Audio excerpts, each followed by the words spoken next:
Olá família, tudo bem? Como é que vocês estão? Mais uma semana de Família Nele começando, mais uma semana de estudos da palavra. Então eu quero te convidar para que você possa já se preparar. Prepara aí, junta aí com seus familiares, seus amigos, não sei quem estiver aí com você, já se junta aí para você poder ir anotando algumas coisas e também a cada dia mais você vai crescendo na palavra e no conhecimento daquilo que Jesus deixou para que a gente pudesse aprender um pouco mais dele. Então, também, como de costume, quero pedir para que você possa se inscrever no canal da igreja, que você possa curtir esse vídeo, que você possa também compartilhar com as pessoas que você gosta, nos seus amigos, com todo mundo, seus familiares, com quem você acha que deve receber essa palavra, que você possa estar compartilhando. Compartilha, porque ajuda a igreja, ajuda o canal da igreja a ir mais longe também, o seu like ajuda também esse vídeo chegar cada vez mais longe. E assim a nossa igreja vai crescendo em vários pontos, em vários lugares, certo? Então também já separei o seu caderno, sua caneta para você poder anotar e vamos começar? Então feche seus olhos aí e vamos orar. Senhor, meu Deus, meu Pai, te agradecemos, Pai, por mais esse momento. Deus, te agradecemos por esse privilégio de estarmos aqui. Eu te agradeço, Pai, por esse privilégio de poder ensinar a sua igreja, de poder ter esse momento de estudo da palavra e que não seja eu aqui, Pai, o Bruno, mas que seja o próprio Espírito Santo falando e que nós possamos a cada dia aprender um pouco mais e desse vídeo nós possamos sair daqui desse vídeo, depois desses 20 minutos, meia hora, que nós possamos sair daqui diferentes e entendendo um pouco mais daquilo que o Senhor nos deixou, Pai. É isso que eu te peço, Pai, já te agradeço em nome de Jesus. Amém. Amém? Então, vamos lá, a gente está estudando a carta de Romanos, de Paulo aos Romanos. Hoje, essa semana, será o capítulo 6. Então, abre aí, Romanos, capítulo 6. Mas, antes da gente começar, eu quero só ler o último versículo do capítulo 5, porque, como eu disse, como eu venho sempre falando, a carta de Romanos é sempre um capítulo, sempre o assunto é consequência, né? Como vai dando continuidade ao próximo capítulo. Então, ele já acaba o capítulo 5 já com um gancho para o capítulo 6, que é bastante interessante e que nos ajuda a compreender um pouco mais daquilo que Paulo quis nos ensinar aqui. Então vamos lá. Romanos capítulo 5, versículo 21, diz assim: a fim de que, como o pecado reinou pela morte, assim também a graça reinasse pela justiça que conduz à vida eterna por meio de Jesus Cristo, nosso Senhor. Romanos 6, 1 diz assim: que diremos então? Continuaremos no pecado para que a graça aumente ainda mais? De modo nenhum. Como viveremos ainda no pecado, nós que já morremos para ele? Então, Paulo aqui no capítulo 5, do versículo 21, Paulo ele pega e fala: a fim de que, como o pecado reinou pela morte, assim também a graça reinasse pela justiça que conduz à vida eterna, por meio de Jesus Cristo, nosso Senhor. E aí Paulo, no capítulo 6, ele já começa com uma pergunta que talvez as pessoas ali daquela época poderiam estar se fazendo, para poder sustentar aquele pecado que às vezes ele cometia, para poder sustentar, ter uma base naquilo que ele fazia. Então Paulo ele sempre, como eu já disse várias vezes, Paulo ele sempre se adianta. Paulo sempre está à frente daquilo que as pessoas poderiam pensar. Você pode perceber que desde o capítulo 1, Paulo ele vem falando, ele vem trazendo argumentos, trazendo respostas, e ele já vem também com algumas perguntas que as pessoas poderiam fazer, e ele já responde, já refuta todas isso, para que não haja nenhuma dúvida, para que não fique nada fique sem um esclarecimento devido. Então Paulo sempre vem trazendo isso, e é isso que acontece no capítulo 6, versículo 1, Paulo já começa: que diremos então? Continuaremos no pecado para que a graça aumente ainda mais? No versículo anterior, o capítulo 5, 21, diz que por causa do pecado superabundou a graça. Então, toda vez que houve tanto pecado, por isso que a graça se abundou. E aí Paulo vem falando, então a gente tem que continuar pecando para que a graça aumente ainda mais? De modo nenhum, versículo 2 ele fala, como viveremos ainda no pecado nós que já morremos para ele? Como? Então, de modo nenhum, não existe, não tem como nós vivermos no pecado, não tem como nós continuarmos pecando, vivendo essa vida de pecado, se nós já morremos para ele. Então, nós já morremos para quem? Para o pecado. Em Cristo, nós morremos para o pecado e agora nós vivemos para Deus. Mais para frente, no capítulo 6, Paulo vai falar sobre isso. Mas Paulo já pega e já refuta isso. Continuaremos no pecado para que a graça aumente ainda mais? De modo nenhum, de maneira nenhuma. Como viveremos ainda no pecado, nós que já morremos para ele? Versículo 3.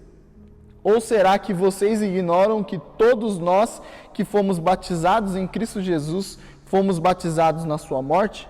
Fomos sepultados com ele na morte pelo batismo, para que, como Cristo foi ressuscitado dentre os mortos pela glória do Deus Pai, assim também nós andemos em novidade de vida. O que Paulo está querendo dizer aqui?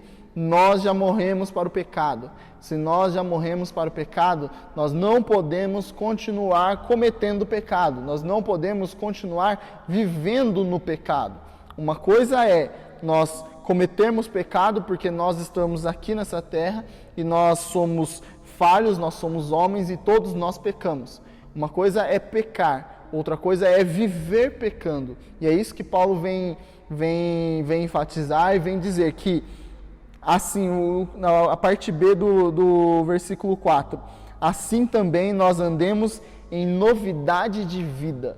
Novidade de vida. Em Jesus Cristo nós temos novidade de vida. Não devemos viver pecando, porque nós já morremos para o pecado.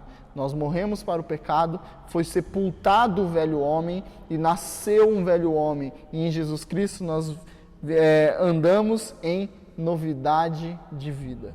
Versículo 5. Porque se fomos unidos com ele na semelhança da sua morte, certamente o seremos também na semelhança da sua ressurreição.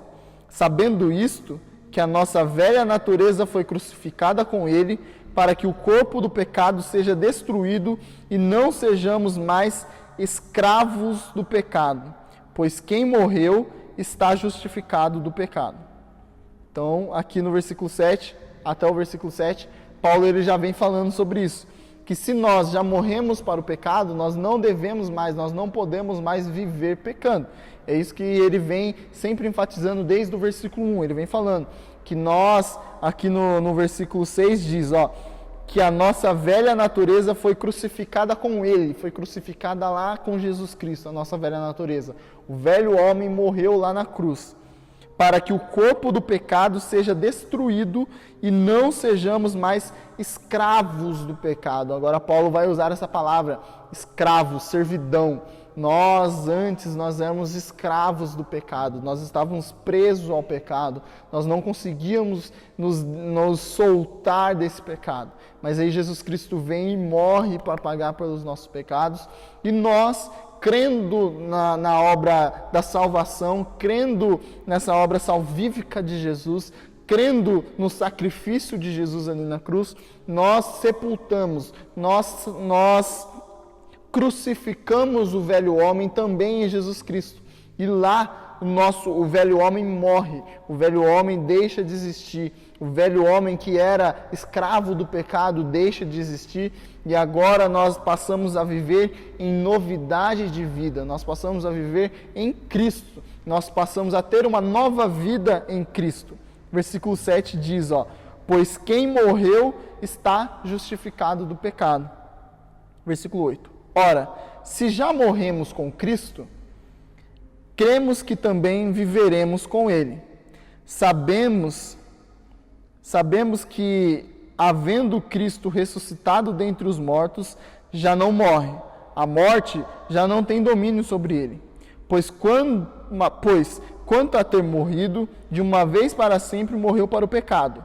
Mas, quanto a viver, vive para Deus. Assim também vocês considerem-se mortos para o pecado, mas vivos para Deus em Cristo Jesus. Então, em Cristo Jesus a nossa vida muda. Em Cristo Jesus nós somos, como diz no Novo Testamento, em Cristo Jesus nós somos mais do que vencedores. Em Cristo Jesus nós temos uma nova esperança. Em Cristo Jesus tudo novo se fez. Tem uma frase que uma vez eu preguei aqui na igreja e que eu digo que Jesus Cristo, ele consegue ressignificar todas as coisas da nossa vida. Jesus Cristo, ele ressignifica tudo. E ele também ressignifica a morte. A morte em Jesus já não nos traz um peso, já não nos traz o fim, já não é o final. A morte é o começo de uma vida eterna com ele. A morte já não nos separa mais dele. Lá em Romanos 8, Paulo vai dizer que nada, nem a morte, pode nos separar do amor de Deus que está em Cristo Jesus. Então, se você morreu com Ele, agora você vive e vive para Deus. Vive para a honra e glória do Senhor Jesus. Versículo 12. Portanto, não permitam que o pecado reine em seu corpo mortal, fazendo com que vocês obedeçam às suas paixões. Também não ofereçam os membros do corpo ao pecado como instrumentos de injustiça, mas, como pessoas que passaram da morte para a vida, ofereçam a si mesmos a Deus e ofereçam os seus membros a Deus, como instrumentos de justiça, porque o pecado não terá domínio sobre vocês, pois vocês não estão debaixo da lei, e sim da graça. Olha que maravilha, versículo 12 de novo. Portanto, não permitam que o pecado reine em seu corpo mortal. Portanto, por causa disso tudo, porque você morreu e agora você vive para Deus, porque agora você anda em novidade de vida, porque agora já não há mais nenhuma condenação para aqueles que estão em Cristo Jesus, porque agora, justificados, temos paz com Deus, não é assim que diz, que Paulo está dizendo? Portanto, por causa disso tudo, não permitam que o pecado reine em seu corpo mortal. Não permita, não dê brecha, fazendo com que vocês obedeçam às suas paixões. Lembra lá no capítulo 1, que Paulo pega e fala que Deus entregou os homens aos seus desejos e aos desejos do seu coração, aos desejos pecaminosos, está lá no capítulo 1 de Romanos. Então, versículo 12 de novo. Portanto, não permitam que o pecado reine em seu corpo mortal, fazendo com que vocês obedeçam às suas paixões. Agora nós não somos levados às nossas paixões. Mesmo que nós ainda tenhamos essa tendência ao pecado, mesmo que, como no capítulo 5 eu falei que ao mesmo tempo justos e pecadores, né, nós temos essa dualidade, ao mesmo tempo justos e pecadores, ao mesmo tempo nós temos essa tendência ao pecado, mas também nós temos agora essa novidade de vida, de andar com Cristo. Então, fazendo com que vocês obedeçam às suas paixões. Também, versículo 13, não ofereçam os membros do corpo ao pecado como instrumentos de justiça. Então, aqui Paulo está usando o exemplo do pecado que pode ser até um pecado sexual, o pecado que você utiliza o seu corpo, que era uma prática muito comum naquela época, entre os romanos, esse culto que tinha aos deuses lá, que era um culto todo regado à impureza sexual, ao pecado sexual. Então tinha muito essa parte do corpo. Então Paulo pega e fala assim, não ofereçam, versículo 13, os membros do corpo ao pecado, não deixe mais ser levado por isso, como instrumentos de injustiça, mas como pessoas que passaram da morte para a vida. Olha, nós passamos da morte para a vida. Em Efésios, Paulo diz que nós estávamos mortos em nossos pecados, mas Deus nos vivificou, Cristo nos deu uma vida, então nós passamos da morte para a vida. Ofereçam a si mesmos a Deus como instrumentos de justiça. Um pouco mais para frente, lá em Romanos capítulo 12, Paulo vai dizer que nós temos que entregar os nossos corpos, apresentar os nossos corpos como um sacrifício vivo, que esse é o culto racional a Deus. Nós temos que apresentar os nossos corpos. Aqui ele pega de novo e fala, então antes vocês ofereciam o seu corpo, antes vocês ofereciam membros do seu corpo para o pecado. Agora, a partir do momento que vocês passaram da morte para a vida, ofereçam a si mesmos, ofereçam o seu corpo, ofereçam a si mesmo os seus membros a Deus, como instrumentos de justiça. Versículo 14. Porque o pecado não terá domínio sobre vocês, pois vocês não estão debaixo da lei, mas e sim da graça. Nós não estamos mais debaixo da lei. Não é o pecado, não é a lei mais que nos condena. Nós estamos em Cristo Jesus. A graça superabundou e através dessa graça nós somos mais do que vencedores. Através dessa graça nós andamos em novidade de vida. Nós não estamos mais debaixo dessa lei, nós estamos debaixo da graça de Jesus, da salvação que vem através de Jesus Cristo, do sacrifício de Jesus lá na cruz. Versículo 15. E então, havemos de pecar porque não estamos debaixo da lei e sim da graça? De modo nenhum. Então, de novo, Paulo vem já antevendo, ele já coloca uma pergunta que talvez as pessoas poderiam fazer. Então, havemos de pecar porque não estamos debaixo da lei e sim da graça? De maneira nenhuma. Será que vocês não sabem, versículo 16, que ao se oferecerem como servos para a obediência, vocês são servos daquele a quem obedecem, seja do pecado, que leva à morte, ou da obediência, que conduz à justiça? Mas graças a Deus que, tendo sido escravos do pecado, vocês vieram a obedecer de coração a forma de doutrina a que foram entregues. E, uma vez libertados do pecado, foram feitos servos da justiça. Falo em termos humanos por causa das limitações de vocês. Assim como ofereceram seus membros para que fossem escravos da impureza e da maldade que leva à maldade, assim ofereçam agora os seus membros para que sejam servos da justiça para a santificação. Resumindo, o que Paulo está querendo dizer? Antes nós estávamos presos, nós estávamos escravos, nós éramos escravos do pecado. Mas agora, e por sermos escravos do pecado, nós nos entregávamos a tudo aquilo. O nosso coração era todo tendencioso àquilo. Nós não ligávamos nada para a justiça, nós não ligávamos nada para o que a obra vicária, a salvação, a vida eterna, nada disso. Mas agora que nós chegamos a esse pleno conhecimento, agora que nós temos acesso à sala do Pai, agora que nós temos acesso a essa salvação, agora que nós temos acesso a essa graça, nós não devemos mais nos deixar levar pelo pecado. E sim, nós podemos viver, como já disse, vou repetir de novo, em novidade de vida. Ande em novidade de vida. Ande caminhando nos passos que Jesus fez. Ande sempre olhando. Paulo também vai dizer que prossigo para o alvo, para o prêmio da soberana vocação de Deus em Cristo Jesus. Prossiga para o alvo, foque em Jesus, foque naquilo que é eterno, foque na vida eterna, que eu tenho certeza que você vai conseguir se livrar cada vez mais do pecado que tanto nos rodeia, que tanto nos cerca, que tanto nos aprisiona, que tanto nos quer levar, nos quer ver mortos, mas Jesus, ele venceu a morte e através de Jesus nós também podemos vencer. Amém? Versículo 20.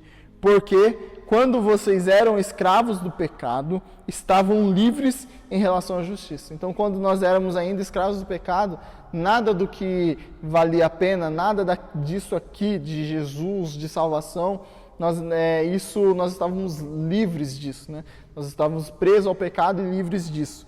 Versículo 21. Naquele tempo, que fruto vocês colheram? Somente as coisas de que agora vocês se envergonham, porque o fim delas é a morte.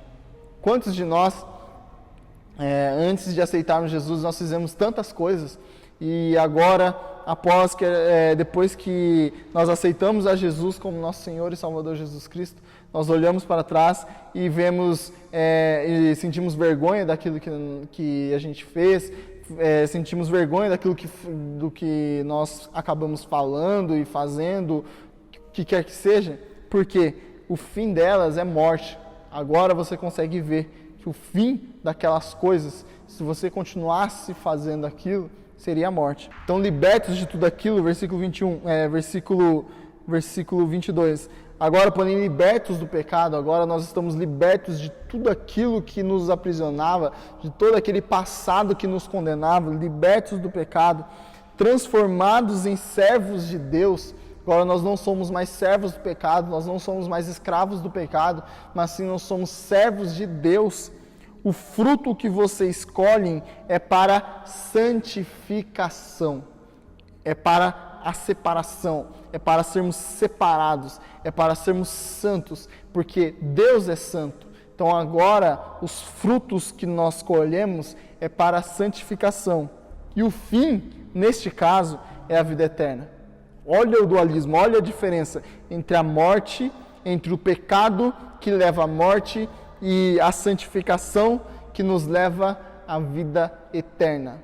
Esse é o caminho que nós devemos seguir. Versículo 23, aí ele encerra com um dos versículos que são mais famosos, que diz: porque o salário do pecado é a morte, mas o dom gratuito de Deus é a vida eterna em Cristo Jesus, nosso Senhor. Vou repetir o versículo 23. Porque o salário do pecado é a morte. Tudo aquilo que nós vivíamos antes de Jesus, todo o pecado que nós cometíamos, o salário do pecado é a morte. Agora não pense só em você, pense na humanidade toda. O salário do pecado é a morte. Deus, lá em Gênesis, tinha dito para Adão que a partir do momento que ele comesse do fruto, ele iria morrer. O salário do pecado é a morte. Mas Jesus, ele entra na história e ele morre por mim e por você. Mas o dom gratuito de Deus é a vida eterna em Cristo Jesus, nosso Senhor. O dom gratuito de Deus. Como nós já dissemos, nada daquilo que você poderia fazer vai te salvar. Porque não é através da sua obra, mas é da obra de Jesus Cristo. Por isso que é gratuito. Mas o dom gratuito de Deus é a vida eterna em Cristo Jesus, nosso Senhor. Amém? Espero que vocês tenham entendido, espero que vocês tenham gostado, e eu espero muito que vocês possam, de novo, ler de novo esse texto, ler de novo esse capítulo, e ir aprendendo cada vez mais, um pouco mais daquilo que Paulo tem nos ensinado acerca de Jesus, acerca da salvação, acerca de tantos assuntos que são necessários, que nós precisamos aprender, que nós precisamos saber, que nós precisamos a cada dia mais estar latente na nossa cabeça. Amém? Que Deus te abençoe em nome de Jesus.